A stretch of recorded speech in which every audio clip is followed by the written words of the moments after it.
Hello guys, I welcome you all to our very own station of Technomaths 24/7, and this is our another video of Indian economics where we are going to slightly complete our syllabus of Indian economics development.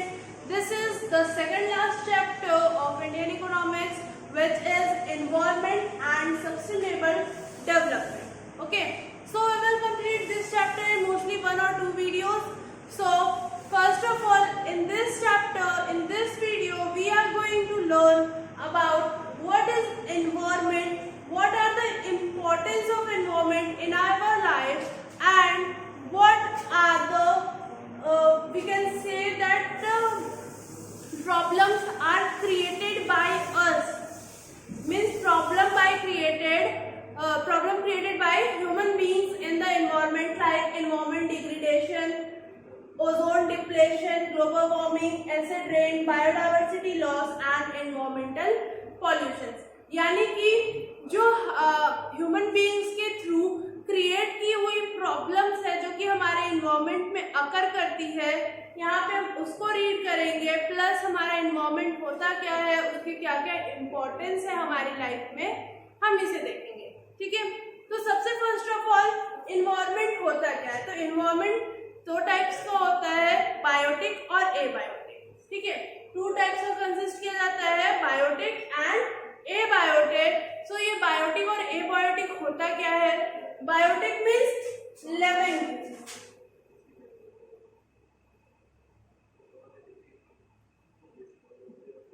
Biotic means living things and abiotic means non living things.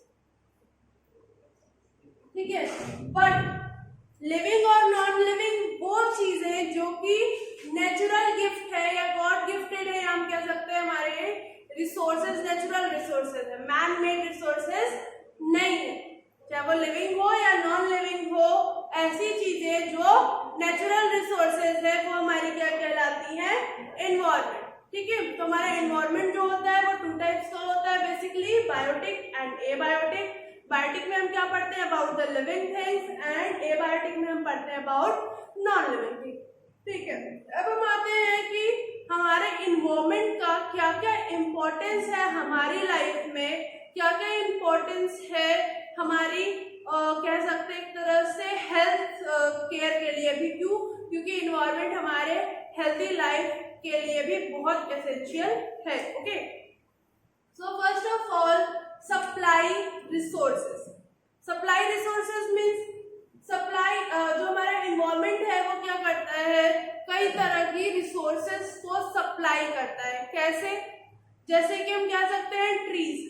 तो tree से हमें क्या मिलता है, would. Would say हम furniture बना सकते हैं, वुड से हम अपना मतलब कह सकते हैं कि फ्यूल, एज अ फ्यूल भी यूज होता है, क्योंकि वुड से लोग खाना भी बनाते हैं.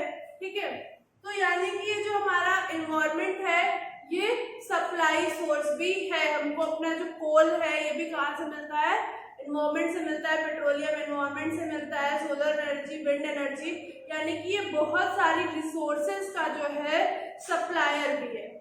फिर आते हैं हम सस्टेन्स लाइफ. अब हमारी इन्वायरमेंट जो है उसका सस्टेन लाइफ से क्या मतलब, क्योंकि अगर इन्वायरमेंट नहीं रहेगा तो हम सरवाइव नहीं कर सकते, हम जी नहीं सकते. क्यों? क्योंकि हमें जीने के लिए जो ऑक्सीजन चाहिए होता है वो हमें कहाँ से मिलता है, ट्रीज से मिलता है. ठीक है, हमें खाने के लिए जो फूड चाहिए वो कहाँ से मिलता है, प्लांट्स और ट्रीज से मिलता है. ठीक, हमें जो वाटर चाहिए वो कहाँ से मिलेगा, एनवायरनमेंट से मिलेगा. यानी कि हमारी बेसिक जो नेसेसिटीज हैं टू लिव आवर लाइफ वो कहाँ से मिलती है, हमें एनवायरनमेंट से मिलती है. इस वजह से एनवायरनमेंट जो है वो किस चीज में हेल्पफुल होता है, सस्टेन लाइफ, यानी कि एक जिंदगी जीने के लिए. फिर एसिमिलेट्स वेस्ट. एसिमिलेट्स वेस्ट पे यहाँ पे क्या मीनिंग है, यानी कि जो कूड़ा कचरा है उसको अपने में समा लेना, समावेश. ठीक है, यानी कि हम जैसे जो भी डस्ट या कूड़ा फेंकते हैं वो क्या करता है, लैंड जो है अपने में अब्सॉर्ब कर लेता है. बट ऐसा नहीं कि सब कुछ ऑब्जर्व हो जाता है, वो चीजें जो ऑब्जर्व हो सकती हैं, जैसे प्लास्टिक बैग्स वगैरह इन्वायरमेंट नहीं अब्सॉर्ब कर सकता, ठीक है। बट जैसे वेजिटेबल पील्स हैं या फिर काउ डंग है, ये सारी चीजें क्या है कि हमारा इन्वायरमेंट जो है एब्जॉर्ब कर लेता है, यानी कि इन्वायरमेंट जो है हमारी लैंड सरफेस से वेस्ट को भी कम करता है by assimilating waste. Okay, then last point हमारा आता है enhance quality life. Enhance quality life, यहाँ पे इनहैंस क्वालिटी लाइफ से क्या मतलब है कि अगर हमारा इन्वायरमेंट अच्छा है, एक हेल्दी इन्वायरमेंट है, एक साफ सुथरा इन्वायरमेंट है, तो हमारी लाइफस्टाइल जो होगी वो अपने आप इम्प्रूव कर जाएगी। क्यों? क्योंकि अगर सपोज हमारे आसपास कूड़ा कचरा है, हमारे आसपास गंदगी है, तो क्या होगा कि हम अक्सर कर बीमार पड़ेंगे, हमें कई कई तरह के डिजीज होंगे। बट अगर हमारे आसपास का एनवायरनमेंट क्लीन है, साफ सुथरा है, तो वो क्या होगा, हमारी क्वालिटी लाइफ इम्प्रूव होगी, हम कम बीमार पड़ेंगे, हमारा स्टेमिना जो है वो बिल्टअप होगा, ठीक है। इसीलिए जो हमारा इन्वायरमेंट है वो कई टाइप से हमें हेल्प करता है, क्या क्या रिसोर्सेज को सप्लाई करता है, लाइफ के लिए बहुत एसेंशियल है, प्लस वेस्ट को अब्सॉर्ब करता है, देन क्वालिटी लाइफ देता है। अब हम आते हैं कि प्रॉब्लम्स क्या क्या होती हैं हमारी इन्वायरमेंट को हमारी वजह से। तो सबसे पहला है इन्वायरमेंटल डिग्रेडेशन। इन्वायरमेंट डिग्रेडेशन हमने पहले भी पढ़ा, यानी कि over exploitation of resources. Over exploitation करना अबाउट द नेचुरल रिसोर्सेज क्या होता है, इन्वायरमेंट डिग्रेडेशन होता है, ठीक है। तो फर्स्ट ऑफ ऑल हमारा जो इन्वायरमेंट डिग्रेडेशन है ये भी टू बेसिस पे क्वालिफाइड होता है, जैसे कि हमारा कैरिंग कैपेसिटी और एब्जॉर्प्शन कैपेसिटी। कैरिंग कैपेसिटी और एब्जॉर्प्शन कैपेसिटी में क्या डिफरेंस है? जैसे कि हम ये कह सकते हैं कि हमारा जो इन्वायरमेंट है उसका दो वर्क होता है, एक जनरेशन ऑफ नेचुरल रिसोर्सेज या कह सकते हैं रिन्यूएबल रिसोर्सेज, ठीक है। वो क्या करता है, रीजनरेशन करता है रिसोर्सेज का, तो एक उसका वर्क ये है। सेकंड वर्क क्या है, एसिमिलेटिंग वेस्ट। सेकंड वर्क क्या है, एसिमिलेटिंग वेस्ट है उसका सेकंड वर्क, ठीक है। तो यानी कि हम ये कह सकते हैं कि हमारे इन्वायरमेंट के पास दो वर्क है। तो जब वो रीजनरेशन ऑफ रिसोर्सेज करता है तो वो क्या करता है, कैरिंग कैपेसिटी, यानी कि जब हमारा इन्वायरमेंट नेचुरल रिसोर्सेज की रीजनरेशन करता है, रिन्यूएबल रिसोर्सेज का रीजनरेट करता है, तो उस टाइम वो किस वर्क में होता है, कैरिंग कैपेसिटी में।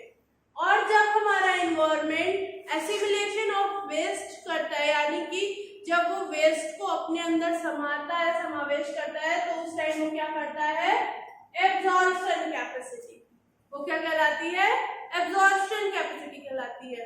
तो हमारा इन्वायरमेंट डिग्रेडेशन होता कैसे है, जैसे कि सपोज हम ओवर यूज ऑफ रिसोर्सेज कर रहे हैं, देन कैरिंग कैपेसिटी, हमारी जो यूजेस ऑफ रिसोर्सेज है वो कैरिंग कैपेसिटी से ज्यादा है, यानी कि जितना जनरेट हो रहा है हम उससे ज्यादा यूज कर रहे हैं।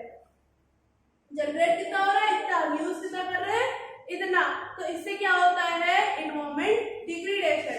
या फिर हमारी जो एब्जॉर्प्शन कैपेसिटी है उससे ज्यादा वेस्ट प्रोड्यूस करना, यानी कि अगर हमारा अर्थ जो है, सरफेस जो है, वो इतना अगर एब्जॉर्ब कर पा रहा है वेस्ट को, तो हम इतना वेस्ट फैला रहे हैं, यानी कि इतना पॉल्यूशन फैला रहे हैं, ठीक है। तो यानी कि हमारा इन्वायरमेंट डिग्रेडेशन कब होता है, जब हम रीजनरेशन पावर से ज्यादा रिसोर्सेज को यूज करते हैं या फिर एब्जॉर्प्शन पावर से ज्यादा वेस्ट प्रोड्यूस करते हैं, तो हमारा क्या होता है, इन्वायरमेंट डिग्रेडेशन होता है। अब इन्वायरमेंट डिग्रेडेशन किस किस टाइप से होता है, कुछ कुछ उसके फीचर्स है, जैसे कि ozone depletion, global warming, acid rain, biodiversity loss and environment pollution, ठीक है।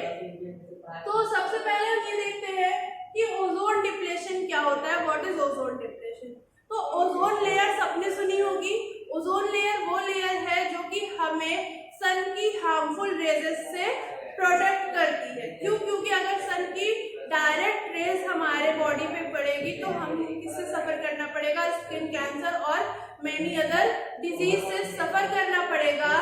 तो ओजोन क्या है? ओजोन लेयर जो है हमें डायरेक्ट सन की रेज से प्रोटेक्ट करती है और हमें क्या करती है? सेव करती है स्किन कैंसर और अदर डिजीज से जो हमें डायरेक्ट अल्ट्रावायलेट रेज से की वजह से सफर करनी पड़ सकती है। ठीक है, बट अब क्या हो रहा है? क्योंकि हम इतनी ज्यादा गंदगी फैला रहे हैं, इतना ज्यादा वेस्ट प्रोड्यूस कर रहे हैं, तो ये जो ओजोन लेयर है इसमें क्या हो रहा है? डिप्लेशन आ रहा है, यानी कि ये लेयर जो है वो थिन होती जा रही है, इसमें एक होल सा हो गया है जिसकी वजह से स्किन कैंसर जैसी बीमारियां क्या हो रही है? इंक्रीज हो रही है। ठीक है, फिर आते हैं सेकेंड पे, ग्लोबल वार्मिंग। ग्लोबल वार्मिंग क्या है? ग्लोबल वार्मिंग हम सब जानते हैं, यानी कि rapid rise in the temperature, gradually and rapid rise in the temperature of the earth's surface is known as global warming। यानी कि एक मतलब हम कह सकते हैं बहुत तेजी से जो हमारी अर्थ का जो टेम्परेचर है वो राइज कर रहा है और दिन पे दिन और राइज करता जा रहा है, तो उसे हम क्या कहते हैं? Global warming. और इसका इफेक्ट क्या पड़ रहा है कि हमारे जो ग्लेशियर्स है वो मेल्ट होते जा रहे हैं, सी लेवल जो है वो इंक्रीज होता जा रहा है, जिसकी वजह से फ्लड और बहुत सी प्रॉब्लम्स अकर हो रही है। ठीक है, एंड फिर आते हैं हम एसिड रेन पे। अब ये एसिड रेन क्या है? एसिड रेन में क्या फीचर है कि हमारे जो इंडस्ट्रीज है, इंडस्ट्रियलाइजेशन क्योंकि बहुत ज्यादा बढ़ गया है, क्योंकि जितनी पॉपुलेशन है उस अकॉर्डिंग इंडस्ट्रियलाइजेशन की बहुत ज्यादा डिमांड है, तो इंडस्ट्रीज से जो केमिकल निकलता है वो केमिकल क्या होता है कि हमारी रेन में मिक्स होके जो रेन होती है उससे जो हमारे मॉन्यूमेंट्स हैं, हिस्टोरिकल मॉन्यूमेंट्स हैं, वो क्या हो रहे हैं? उनको नुकसान हो रहा है। जैसे कि हम ये कह सकते हैं, हमने एसिड रेन का सबसे अच्छा एग्जांपल है ताजमहल। ताजमहल का जो व्हाइट मार्बल है वो क्या हो रहा है? येलोइश टर्न होता जा रहा है। किस वजह से? एसिड रेन की वजह से। ठीक है, जो केमिकल्स फैक्ट्री से निकल के मॉलिक्यूल्स के फॉर्म में रेन में मिक्स हो जा रहे हैं और वो जो रेन हो रही है उससे क्या हो रहा है कि जो ताजमहल का व्हाइट मार्बल है वो येलोइश टर्न होता जा रहा है। तो ये हमारा एसिड रेन। फिर आता है बायोडाइवर्सिटी लॉस। बायोडाइवर्सिटी लॉस क्या कह सकते हैं हम? यानी कि deforestation of trees, harming animals, hunting animals. ठीक है, ये सब क्या है? बायोडाइवर्सिटी लॉस है।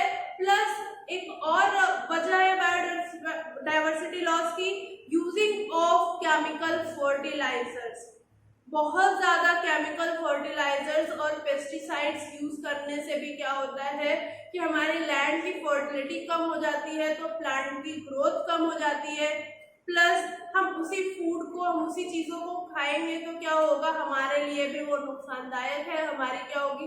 एक जो लाइफ है वो क्या होगी? डाउन हो जाएगी, हम जल्दी ही मर जाएंगे बीमार होके। ये सारी जो प्रॉब्लम्स है वो किसकी वजह से होती हैं? हमारी ज्यादा यूजेस ऑफ केमिकल फर्टिलाइजर्स या फिर गंदगी फैलाने की वजह से। तो ये हमारा क्या है? Biodiversity loss. फिर लास्ट पॉइंट हमारा आता है इन्वायरमेंट पॉल्यूशन। इन्वायरमेंट पॉल्यूशन से यहाँ पे क्या मतलब है कि जो हमारे पॉल्यूटेंट्स हैं, यानी कि कुछ भी डर्ट पार्टिकल्स जो हमारे इन्वायरमेंट में है वो क्या कहलाती हैं? पॉल्यूशन कहलाती है। जैसे कि पॉल्यूशन हमारा कई टाइप्स में कैटेगराइज होता है, air pollution, water pollution, noise pollution.